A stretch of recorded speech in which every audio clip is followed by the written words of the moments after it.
तो सुनने में आया था लगभग 100 लोग से ज़्यादा इस कांवड़ यात्रा में उनकी दर्दनाक मौत हुई है। देखिए, ये सरकारों की जिम्मेवारी है, उनकी सुरक्षा की जिम्मेवारी थी, वो उसमें सरकार फेल रही है। और सरकार ने उकसाया, लोगों को उकसाया, क्योंकि इनके भाषा थी कि हम फूल बरसाएंगे, हम पैर दाबेंगे, कांवरियों का स्वागत करेंगे। तो जो बच्चे थे उन्होंने सोचा कि चलो हम भी देखेंगे, हमारे ऊपर भी फूल बरसाए जाएंगे, हम भी कांवर लाते हैं। जो नहीं भी जाते वो भी गए और ये हादसे हुए, दर्दनाक हादसे हुए। तो अब ये जिस प्रदेश के लोग इस कांवर में जिनकी दर्दनाक मौत हुई है, हर कांवरिए को जिसकी मौत हुई है, सरकार उस प्रदेश की कम से कम 1 करोड़ रुपया उनको दे, उनके परिवार को दे, और उनके परिवार में एक किसी को ना सरकारी नौकरी दे। ये सरकार को देना पड़ेगा, ये मेरी मांग है, पूरे देश की मांग है, हर कांवरिया को ये मांग रखनी चाहिए। आप लोग कांवर लेने जाते हो, सुरक्षा किसकी जिम्मेवारी थी? सरकार की। मुख्यमंत्री जी कह रहे हैं फूल बरसा रहे हैं, आज मुख्यमंत्री जी का एक शब्द आया कि उस परिवार की मदद मैं करूंगा? नहीं आया ना। कोई ट्वीट आया मुख्यमंत्री का? कोई ट्वीट आया प्रधानमंत्री का? इसीलिए मैं कहता हूं कि धर्म का काम SC ST OBC करेंगे, धर्म की रक्षा हम धर्म की रक्षा करेंगे, और ये नेताओं के बच्चे और ब्यूरोक्रेट के बच्चे मौज करेंगे। बताइए, कांवर लाया, मेरे देश के करोड़ों से भी ज़्यादा लोग कांवर उठा करके लाए, गंगा जल लाए, श्रद्धा से लाए।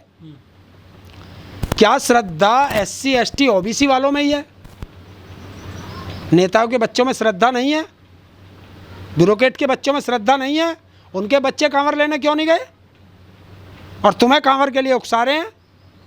कोई नेता गया? आपने देखा होगा संजीव बालियान कांवर ला रहा, हरिद्वार से एक बार कांवर कंधे पे दिखा करके पूरी के पूरे रैले से वो कांवर ही कहाँ चली गई वही नहीं पता। नहीं हो तो मैं वीडियो दे दूंगा आपको, पूरा रेला चल रहा है, खाली हाथ चल रहा है, कांवर है ही नहीं। मतलब वो कांवर ऐसा भी नहीं है कि दूसरे ने ले रखी हो, तो वो सिर्फ एक ड्रामा दिखाया था। तो ये ड्रामा भी करते, नेता ड्रामा बहुत करते हैं।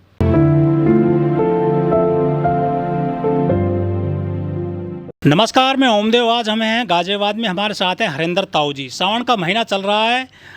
कल जो है सभी मंदिरों में जो कांवड़ हैं वो चढ़ा दी गई हैं, गंगा जल का जो है चढ़ा दिया गया है। लेकिन कई जगह से ऐसी खबरें भी आई हैं जहां कांवड़ियों की दर्दनाक मौत हो गई है। लोग काफ़ी परेशान हैं, परिजन काफ़ी परेशान हैं। उनके लोगों ने मांग उठानी शुरू कर दी है कि जिन कांवड़ियों की मौत हुई है विभिन्न घटनाओं में, उनके परिजनों को सरकार मुआवजा दे, आर्थिक सहायता दी जाए, उनको कोई सहारा मिल जाएगा यदि नौकरी मिल जाती है तो। इस विषय पे हम हरिंदर ताऊ जी से बात करेंगे। हरिंदर ताऊ जी, जो कांवड़ चढ़ी है कल मंदिरों में, जो कांवड़ लेकर के आए थे कांवड़िए, कई दुर्घटनाएं हो गई हैं, करंट से जो है कांवड़ियों की मौत हो गई है, कुछ दुर्घटनाओं में भी जो है मृत्यु हुई है कांवड़ियों की। क्या लग रहा है, सरकार कुछ इनको मदद करेगी परिवारजनों को? देखिए, करना चाहिए सरकार को, क्योंकि सुरक्षा किसकी जिम्मेवारी है? सरकार की। अभी मैं रात सुनने में आया कि मेरठ के एक गांव है बावनपुरा थाने में, वहाँ पे हाई टेंशन तारों से डीजे टकराया और उससे झुलस करके 6 की तो रात ही पता चल गया था, कुछ लोग झुलसे हुए हैं, वो हॉस्पिटलों में थे। बड़ी दर्दनाक मौत हुई है और कुछ एक्सीडेंट में एक्सपायर हुए हैं जगह जगह। तो आज मुख्यमंत्री को कम से कम इस पे बोलना चाहिए और उस परिवार की मदद करनी चाहिए और लापरवाह अधिकारियों के खिलाफ कार्रवाई करनी चाहिए कि 11,000 का टेंशन का हाई टेंशन का तार कैसे रोड पे डीजे से टकरा गया, इतना नीचे क्यों था वो, इसकी जांच होनी चाहिए। लेकिन डीजे की परमिशन तो कुल प्रशासन ने दी थी कि डीजे से ले जा सकते हो आप। बात परमिशन की नहीं है, मैं परमिशन की बात ही नहीं कर रहा। मैं कह रहा हूँ कि रोड पे चलने का अधिकार था। वो हाई टेंशन के तार इतने नीचे कैसे थे? और अगर वो हाई टेंशन अपनी हाइट से ऊंचा था तो अधिकारियों ने वो ऊंचे हाइट की चेकिंग क्यों नहीं की? इतने ऊंचे हाइट का चल कैसे गया रोड पे? काहे के लिए आप अधिकारी लग रहे हो? आप बता रहे हो कि हमने लाखों पुलिस वाले जो है हमने सुरक्षा में लगा रखे, वे कहाँ हैं? वन वे किया रोड कई जगह पर। मैं ये कह रहा हूँ हाईवे बंद ही था, चल कहाँ पाए हैं? जिस हाईवे पे कांवरिया, हाईवे के आधे पे कांवरिया चल रहे थे, आधे पे ट्रैफिक चल रहा था, वो ट्रैफिक जाम में फंसा हुआ था।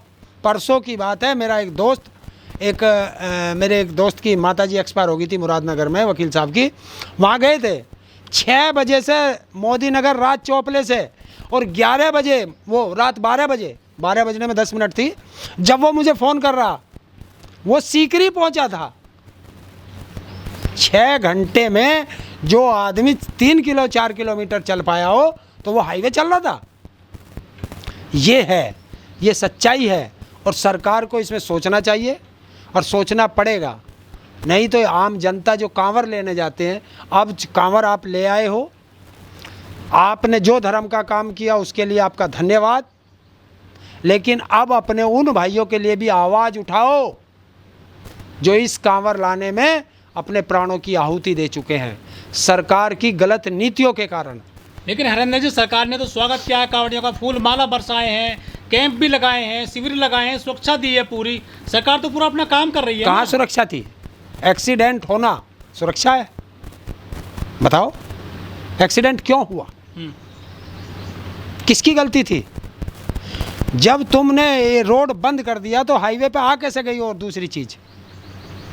दूसरी चीज हाई टेंशन तार से टकरा के मरे हैं, दर्दनाक मौत है, जलने की सबसे बुरी मौत होती है। कैसे उनके प्राण निकले होंगे? उस परिवारों पे क्या बीच रही होगी जिनके परिवारों को पता चला कि हमारे घर के पास में हमारे बच्चे आ चुके हैं। लेकिन जो बीजेपी के नेता हैं, जो सरकार के जो मंत्री हैं, वो तो बड़े बड़े इश्तिहार लगा रहे हैं सड़कों पर, हम स्वागत करते हैं, हार्दिक धन्यवाद करते हैं कांवड़ियों का। लेकिन किसी ने ये नहीं कहा होगा हम संवेदना भी करते हैं, हम उस परिवार की मदद भी करेंगे। किसी ने लिखा? नहीं लिख सकते। मीठा मीठा गप गप, कड़वा कड़वा थू थू, कि उस परिवार से क्या लेना जिनके तो चले गए। ये है इन लोगों की सोच, नेताओं की। इसीलिए मैं कहता हूँ, मैं बार बार कहता हूँ, इन नेताओं पर विश्वास मत करो, मत करो, मत करो। ये नेताओं तुम्हारी जान से खेल रहे हैं। लेकिन जो शिविर लगाते हैं, जो कमेटियां हैं, जो कांवड़ के शिविर लगाती हैं, बड़े बड़े व्यापारी होते हैं, उद्योगपति होते हैं, उनकी जिम्मेदारी भी तो बन जाती है कि वो कुछ आर्थिक सहायता करें मृतकों के परिवार को। सबकी जिम्मेवारी है। जब आप कांवर के लिए लगा रहे हो, आप उनकी मदद करो, करना चाहिए। आपको मैं एक हकीकत बता देता हूँ। आज बहुत गालियाँ पड़ेंगी इस वीडियो पे। आज पूरे देश में बाढ़ आ रही है, पूरे देश में अंदर, और जब भी कहीं आपदा, किसी भी तरह की आपदा हो, सरदारों के गुरुद्वारे तुरंत पहुंच जाते हैं। आज पूरा पंजाब डूब रहा है, पूरा पंजाब जलमग्न है। अपनी फसल छोड़ करके पूरे देश में मदद कर रहे हैं वो लोगों की। आज भी बाढ़ पीड़ितों को खाना खिला रहे, कपड़े बांट रहे, पानी पिला रहे, बिस्कुट बांट रहे। कहीं फंस गए हैं उन्हें वहाँ से निकाल रहे हैं, बोट ला के निकाल रहे हैं।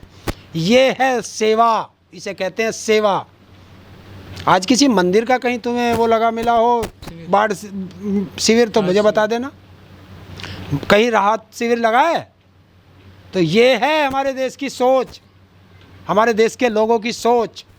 और आज जब हम किसान आंदोलन में थे, जब उन सरदारों को लोग खालिस्तानी कहते थे, आज वही लोग जब बाढ़ में फंसे हैं, वही खालिस्तानी सुनने वाले आज वही तुम्हारी मदद कर रहे हैं। वे आपसे नहीं कह रहे कि आपने हमें गाली दी थी।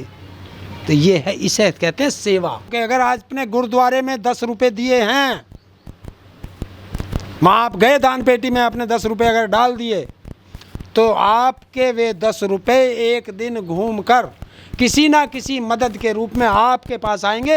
ये मेरा दावा है। और अगर दान पेटी में कहीं और डाल दिए तो वो कहाँ जाएंगे, ना तुम्हें पता, ना इस देश की जनता को पता। बताइए, भारत के मंदिरों में इतना धन है, इतना धन है बेनता, काहे के लिए है? सड़ जाएगा।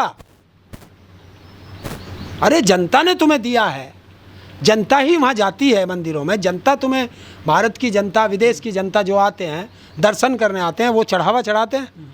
और जब वही जनता मुसीबत में हो तो वो पैसा किस काम का जो वहाँ रखा है, वो जनता के लिए खुल जाना चाहिए। कोरोना काल में देखा तुमने, किसने कोई मदद करी? सारे मंदिरों के ताले लग गए थे, सारे मस्जिदों के ताले लग गए थे। ये देश में गुरुद्वारे ऐसे थे जिन्होंने अपने भंडारे खोल दिए थे। इसे कहते हैं सेवा। उत्तर प्रदेश सरकार या उत्तराखंड सरकार की बात नहीं कर रहा, पूरे देश में कांवड़ चलती है।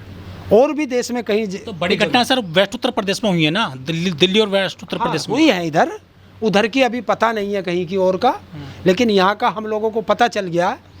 तो जो भी सरकार है, जैसे उत्तर प्रदेश सरकार है, हरियाणा सरकार है, दिल्ली सरकार है, उत्तराखंड सरकार है, और जहाँ का जो कांवरिया, जिस कांवरिया ने इस कांवर यात्रा के दौरान अपने प्राणों की आहुति दी है, उसको कम से कम 1 करोड़ रुपया दे। और जो मुख्यमंत्री उसको 1 करोड़ रुपया नहीं देगा, उसके परिवार को एक नौकरी नहीं देगा, वो हिंदुओं का दुश्मन होगा। दुश्मन, आज मैं ये शब्द उनके लिए यूज करता हूँ। वो हिंदू धर्म का नहीं हो सकता। जो हिंदुओं के लिए हिंदू को बात करता है और हिंदुओं से ही नफरत करता है, मैं ये मानूंगा कि वो भारत की कांवड़ यात्रा से नफरत करता है।